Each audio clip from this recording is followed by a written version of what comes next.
So today I'm here in Chang. I'm at Amber Sands Resort. Simon is an expat that came over here over 9 years ago to live in Thailand, and they're going to be showing us today around their resort and their home where they live here in Chang, and telling us a little bit about why he moved from the UK over to Thailand and what life is like here on Chang. So let's go and take a look. So Simon, how long have you had the place here? You've been in Thailand 9 years, right? How long have you had this place? So I moved to Thailand in 2016 and we purchased Amber Sands in 2017. Well, that didn't take you long. So in 1 year, you went straight into business, yeah? Yeah, midlife crisis, Ryan, I think. But crossroads of life and all that. And I sort of had a journey of discovery, and I was on this boat from Luang Prabang back into Thailand, 2 days of nothing, no Wi-Fi, nothing. And that's when I had my epiphany, I think. You wanted to be in this part of the world forever? Yeah, that was it. Yeah, I made the decision. We were in the initial stages of our sort of relationship. How'd you meet, you guys? So Ning worked for Thanachart Bank in corporate hospitality in MBK, and we just met in Siam, in a bar in Siam. Oh yeah. She was there with her friends. What was it that made you want to leave the UK in the first place then? You say you had a bit of a midlife crisis. You don't need to go into too much detail, but what did that involve? So how old was I then? So I would have been 52 then, and I was just sort of, I was self-employed. I was a self-employed taxi cab owner. And, really? Black cab? Or? No, I just did airport transfers. And that I'd been doing that 10 years, and I was in a rut, and I'd had relationship issues, and I just decided enough was enough. I fed up with the cold, the damp, how busy it was, how the UK was going. Brexit had just been announced, but I sort of did my own Brexit before things progressed. But you weren't planning to retire at this point. You knew you had to do some kind of business. Is that right? That was the problem, Ryan. I didn't. The money that I had wasn't enough to last me, so I had to sort something for 10, 15 years prior to retirement. And previously, I used to have a hotel. Oh yeah. I had a Faulty Towers establishment in Western-super-Mare, and so I've been in the business before. I said I wouldn't go back into it, and then I sort of thought, well, it's a little bit different here because you're managing more as opposed to hands-on in the UK where labour is so expensive. Yeah. You have to do everything, to achieve your profit margin. So so came here, and it's like I say, different scenario. Yeah. So, yeah. And Ning, how did you feel about coming into this kind of business, into the hotel business? Is this something you done before, or you worry about it, or no? Before. You work in a hotel before, and so you think it's an easy business to do, or it's quite hard work, or? I think it's very hard work, but sometimes it's okay. What do you like about it, Ning? I like to make everything beautiful. I like garden and farm. It is beautiful as well, so I'll be showing it from the drone at this point. So it is beautiful gardens here, and well, let's go and have a look around. You can show us your place. Heard a lot about it, so let's go and have a look. So on this channel, I have a base of people that watch the channel a lot, and I have a lot of new viewers and unique viewers that come for the first time to the channel. And people that have been watching for a long time know that I've talked a lot about the benefits of functional mushrooms. Personally, I take reishi, lion's mane and turkey tail mushrooms on a regular basis. Depending on what I'm doing in my life and where I am, I use these mushrooms all the time. And I've talked a lot about Fruiting Body because it's a company that I've been very, very close to for a number of years now, and I know a lot about their process, their production process, and the type of product that they're putting out there for people, which is in particular full fruiting body mushrooms in their supplements. So what that means is there's no fluff in there, there's no starch in there, there's no mycelium on grain in there. You're just getting the full fruiting body of the mushroom, which has the most active compounds, and so carries the key benefits that we're seeing in a lot of the research that is coming out now about these mushrooms. For example, from the Queensland University that have been looking into lion's mane and its impact on nerve regeneration. But since talking about these mushrooms, I've had a lot of you reach out as well and tell me about the impacts that they've had on your life. Wendy here from Sweden, who I've shown on the channel before. Also my friend Graham that have used cordyceps effectively and lion's mane effectively. And so for me, honestly, it's been quite rewarding to talk about something that has had a positive impact in people's lives and has helped support the content. Fruit and Body supplements are now available worldwide. You can check out my link below in the pinned comment and the description. If you're going to be receiving the mushroom supplements internationally, the postage is a little bit high at the moment. I believe they're working to get this down, but please do let me know how you get on. That feedback is really important to me because that is the feedback that I give to other subscribers on the channel. When you took over the place, you said it was a bit of a turnkey. Is that right, Simon? That you didn't actually have to do much to the place, or? No, we didn't. We have made, you know, in 8 years, you've made significant improvements. I think we've made. Yeah. You know, we keep the restaurant open for 12 hours a day, whereas before it would open for like 6 hours, shut for 4, open for another sort of 3. So I didn't like that aspect of it because you had people checking in at 3 o'clock, come from Bangkok, hungry, and it's, oh no, sorry, the restaurant's not open. So we ran it as it was for the first year, didn't do anything, and then we sort of got a list together as to how we could improve it and move it on a level. And how many rooms you got here? So we only have 8 rooms, yeah, we're very sort of boutique-y, very small, very intimate. It's not like your traditional big hotel where you're just a number. Mm-hmm. We sort of tend to know everyone on first name basis. And do you have the same people coming back every year, or is it always new people? Yeah, we do get repeat business, but with Thailand, with it being so far away from our core business is Europeans. I don't think they come every year, but they will come maybe every 2-3 years. So you get an email from so and so that you have to try and remember who they are, maybe look back at your history and remember them. Because you get a lot of people checking in and out. Yeah, you meet a lot of people in this job. You do a lot. Yeah, it's and I'm not particularly good with faces. I'm better with I remember names of people, but I can't put in names to the faces. Is difficult. Yeah. And is it quite a social job as well? Like, does it involve you talking a lot with people? Are you usually here, or is it something you leave to the team? No, I'm definitely sort of front of house. They go to the reception, I'm not about, and they say Simon about. They'll message me, and you know, I'm literally here 24/7. Yeah. So, yeah. And I guess it's a lot of couples. Is it more of a couples place? It's not like a singles zone, is it? No, Nightclubs and that kind of thing. The area you're in is quite a quiet area of Koh Chang, right? So I class it as the gateway to the East Coast, you know, or well, I think we should be called not the East Coast, the nature zone, you know, because this side of the island is full of nature, full of. It's not your typical, you know, if you want bars and restaurants, you're in the wrong place. Yeah. Customers do get that. When I get a booking, they get a template email telling them exactly what they're coming to. And then if they cancel, I don't worry, because I want, at the end of the day, holidays. Everyone works hard for the holidays, and you don't want to be in the wrong location. Yeah. And location is an ambiguous subject. What one person thinks is 10 out of 10, someone else will think it's sort of 2 out of 10. And Ning, where is your home province? Majak Jang Watharaika? Lơi. Lơi. Yeah. Oi, man klein, eh? Very far, no? So do you get to go home, see your family a lot, or no? No. Just for when I work in Bangkok, just only 6 months come back. 2 days, 3 days back. And then here it's I thinking 4 years already. Oh no. So many Thais I talk to on the island this trip, they say only see their family 1 week a year maybe, or once every 2 years, like that. Was the pool here when you got here, Simon? Yeah, it was. The pool, it's quite an old pool, but it's in really good condition. It's we have it grouted every 2 years. Oh yeah. So, yeah. To be fair, at the moment it's like a bath. It is. It's like could do with being a bit cooler, putting some ice in it or something. I don't know, but yeah, it's very warm at the moment. But it is. It's an alternative to the sea. Yeah. The sea is quite shallow here. You have to go out a long way to get a decent swim. Oh yeah. So yeah, the pool gets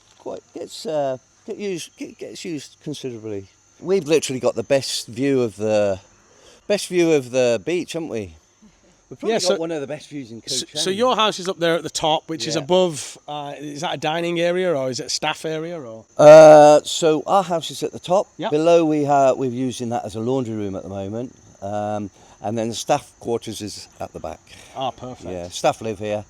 But at the moment, you asked Ning about her family, but her 3 children all work here, so okay. we're very much a family business. Oh, you're lucky then. You got the kids. The kids are here, right? Yeah. When you're putting your son to work, how old is he? Well, he was. I've got a video yesterday. He's pushing the lawnmower. 6. Yeah. He's 6. 6. Yeah. Wow, that's old enough to work now, isn't it? Yeah. So this room here is one of the premium rooms by the beach, about €100 per night. So again, when you first came here, Simon, these rooms were already decorated. So you weren't involved in the decoration. You liked it as it was. No, we've decorated considerably Really? since. Yeah. The floors have all been done. The ceilings. We've changed it all completely. Well, you did say before it was called Funky Monkey or something, wasn't it? The Funky Hut. The Funky Hut. Yeah. So were the rooms decorated accordingly, or? When we took over, the rooms were decorated nice, but I think we've sort of put our own touch on a little bit. Yeah. We got a cat coming in. There's a lot of cats here. A lot of cats. So you put your own touch in it, spent some time and money on the renovation as well, right? Yeah.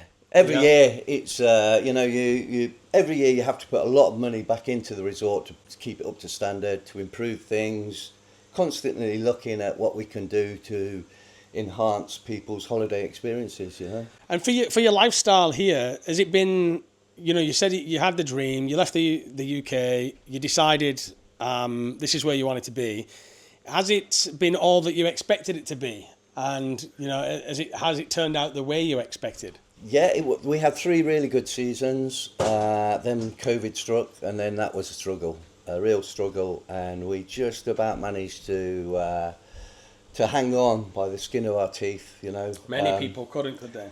And then the first year after COVID was a considerable improvement from the COVID period, and then the second year after COVID was really good, and then this year has been exceptional. So This is the year that Thailand fully recovered, I think.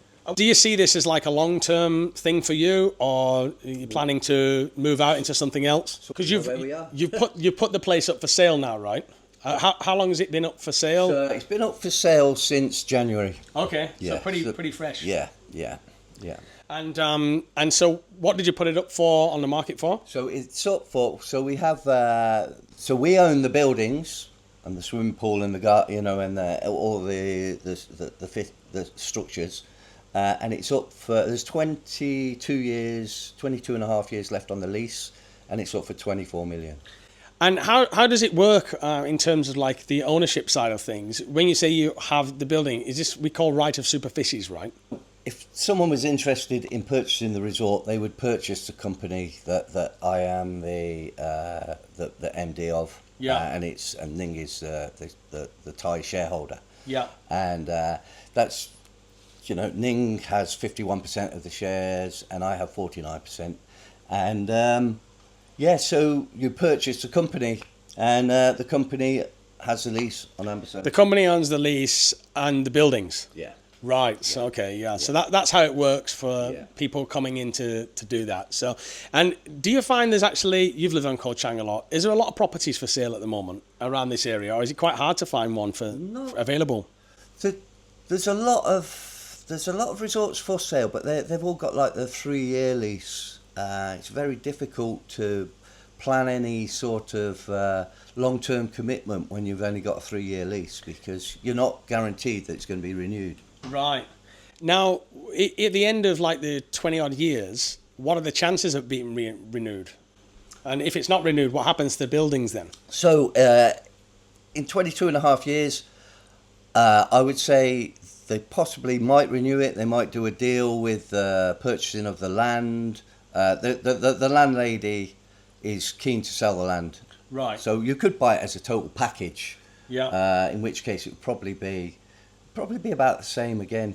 48 million for the lot. For the land, yeah. Yeah. Because land prices here in Koh Chang, I came here first time 15 years ago when I first arrived in Thailand. Land prices have gone up, haven't they? Yeah, they have, particularly on the west side. But the west side's pretty much saturated now. There's not a lot of plots available. The east side is more open to development, but then you haven't got so many beaches. You're limited with what beaches you have. Yeah. There's only sort of this beach really, and the Long Beach and the Secret Beach. This is the main commercial beach on the east side. And what would be your plan then? What's your next dream, your next vision? So my plan is have a 6-year-old boy, and I need to get a decent school for a decent English program. Yeah, his education is paramount. Yeah. Well, yeah, one of the main things we talked about as well before when we first met was, because I've got a 6-year-old as well, 7-year-old, and so getting him in school is one of the main reasons, right? Because in Koh Chang, the access to like an international school is... No international school at all. But things are going to change. There's big talk now about a bridge across. If a bridge comes... I did hear about that like 10 years ago. Yeah. But they're seriously on about it now, you know. If a bridge comes, maybe an international school will come. Yeah. I think a lot more, wealthy Farangs will probably move onto the island. Would you go to Loy or would you go to Chantaburi? Chantaburi, I think, is... I love this area. I love this. I like to be close to the sea, and Chantaburi ticks all the boxes. Yeah, I believe there's some good schools there as well, because it's quite an affluent... Chantaburi is quite an affluent place. It's known for its fruit farms and gemstones, and so I believe there's some good schools there available, right? And you golf there, don't you? Yeah, and we golf, which is a bonus as well. Right, so this is one of the... So we have 5 of these units. Five of these units from the other bungalows, right? Yeah. Beautiful. And then I always ask this anyway, like independently of the resort, you kind of live, anybody that's thinking about, I might come and live in Koh Chang, what's the kind of cost of living here? Do you think it's relative to like Bangkok or whatnot? Do you think it's an expensive place to live, or? No, to be fair, it's relatively cheap. Eating wise, if you... Thai food. Yeah, Thai food, if you know where to... And you soon find out, because there's Facebook pages of, Koh Chang Talk, Koh Chang Community. Yeah. There's people are putting adverts on there, and they're getting reviews and recommendations. So it's you can live very, very cheaply here. And do you think there's from what I've seen, because we met in a group of expats, and so do you think that there's a good, strong expat community here? Because a lot of people see Koh Chang as a place where you come on holiday, not necessarily settle down. Yes. But it seems that there is quite a thriving, albeit a little bit cliquey, expat community. I don't think we're that cliquey, to be fair.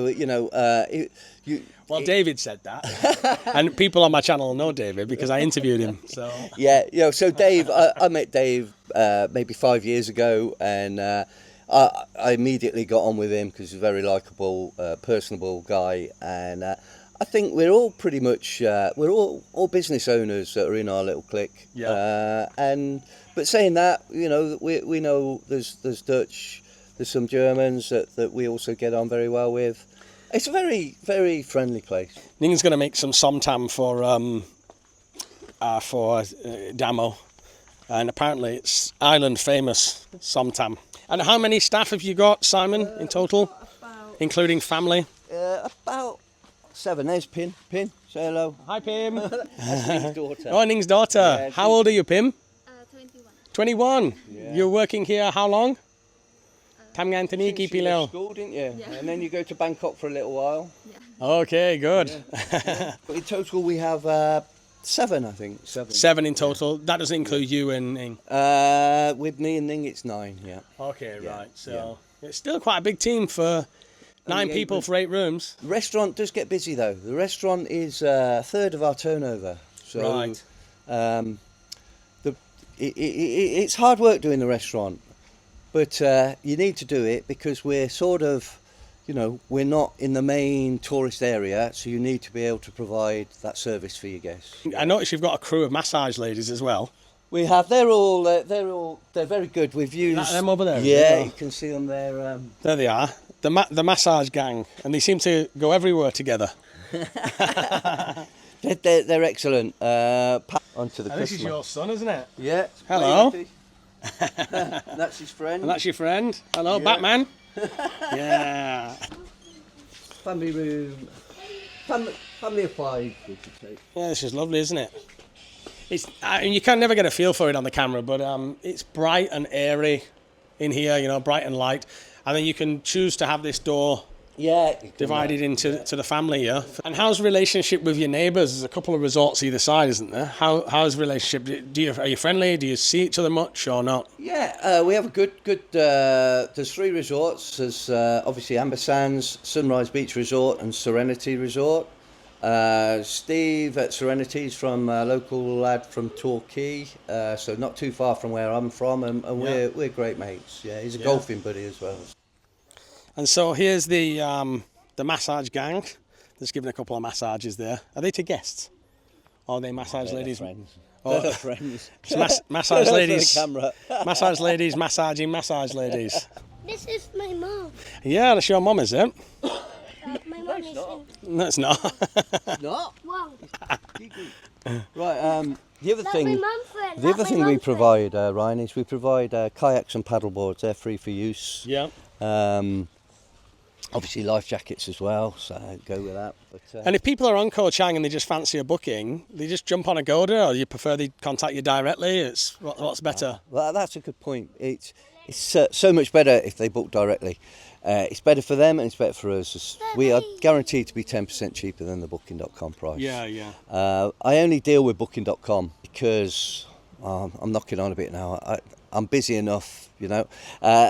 It's minimum stay 2 nights. I don't really do 1 night bookings because it's hard work. Checking in, checking out. When someone has a 1 night booking, that I don't think they really get to fully appreciate the place either. Yeah, you know? yeah. And I guess in the high season anyway, you're pretty packed. 8 rooms is done, isn't it? So. Our January occupancy was 94%, and the nights that I did have free were 1 night. The rooms were available only for the 1 night, and I blocked them out. So I think if they'd have been available, we'd have been up around the 98-99%. Right. Yeah. It was phenomenal.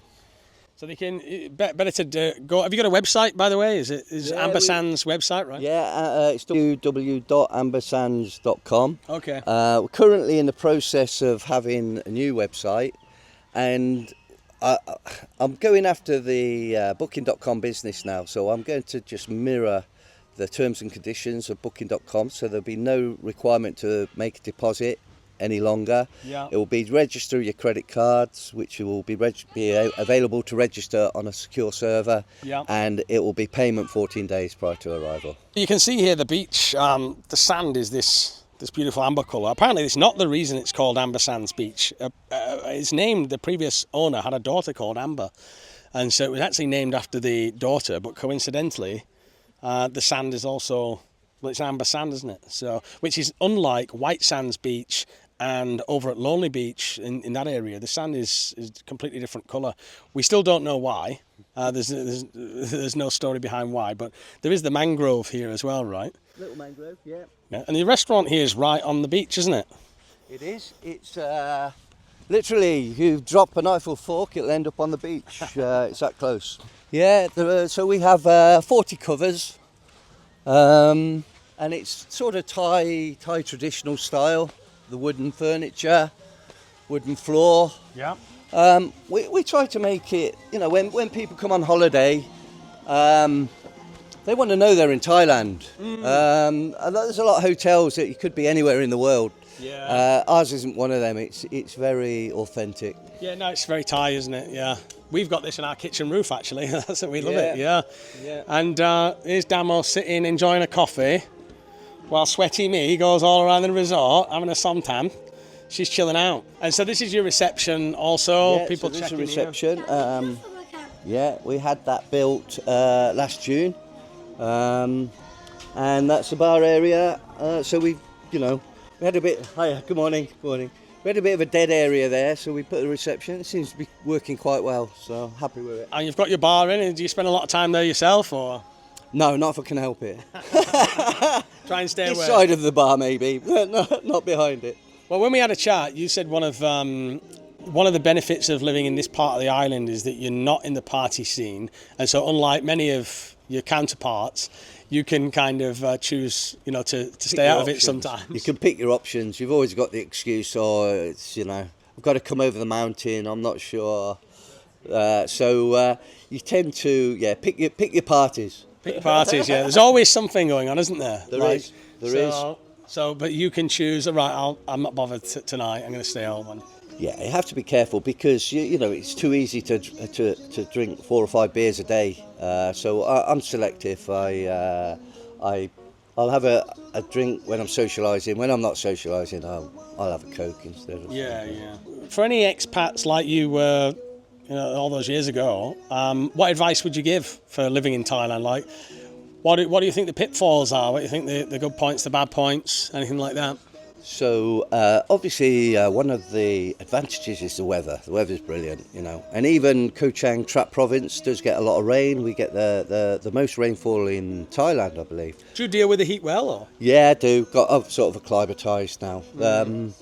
So we get a lot of rainfall, but it's very fast, very furious. Half an hour later, sun will be out shining, and you're back to normal. Yeah. I would say one of the pitfalls running a business would be the communication. Communication with local authorities, with your staff. You've always got that aspect of not really fully understanding what they're trying to say to you. Yeah, it's not clear, is it? No, yeah, sometimes. no. Sometimes you just want something black and white, but it's hard to know what's going on. And the Thais love their paperwork. They love their paperwork. They want a copy of it. They want more than one copy of everything. Do you have a local accountant, or use somebody locally, or you've got? Yeah. So we changed our accountant because we weren't happy with some of the actions that they took. So we use an accountant in Chonburi who seems very, very good. Yeah. You've got to find a good one. We've been through quite a few over the years. But like you say, there's a lot of paperwork. And just because you think they're an accountant, you think that they are a sort of professional body, but that's not actually not always the case. Or a trustworthy body. It's not actually the case, yeah.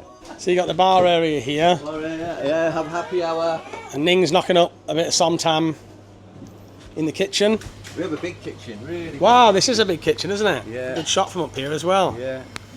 And are these family as well, working in here? So she wants This to is do. my mom. Yeah. Where did you learn to cook, Ning?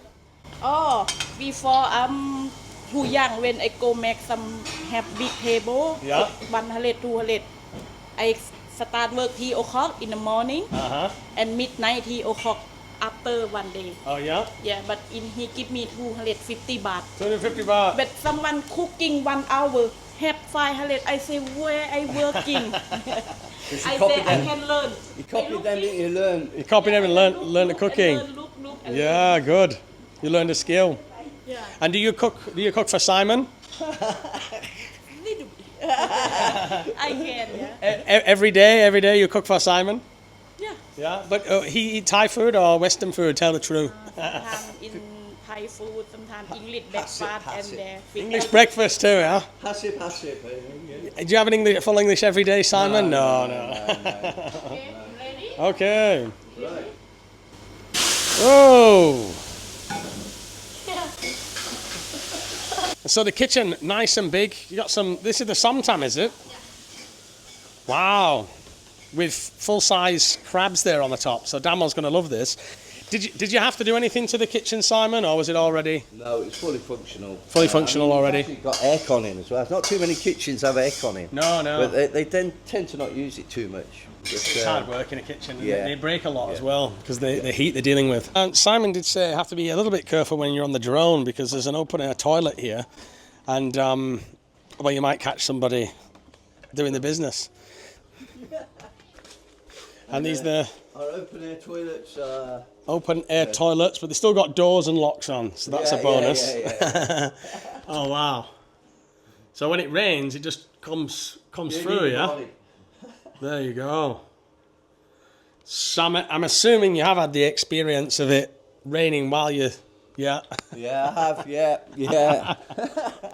So, Simon, thanks a lot for showing us around today. If you'd like to know a bit more about Simon's place, check out his website at Amber Sands. And if you are on Koh Chang, especially couples, families, come and check out his place. It's a really, really beautiful place. Get a very good, relaxed vibe from the place. And thanks for showing me around, Simon. Really appreciate it. Absolute pleasure, Ryan. It's been nice to meet some folks that are living their life here in Koh Chang, like the people that have kind of settled down for the longer term. Certainly a beautiful island to live on. And, well, you can see how picturesque it really is.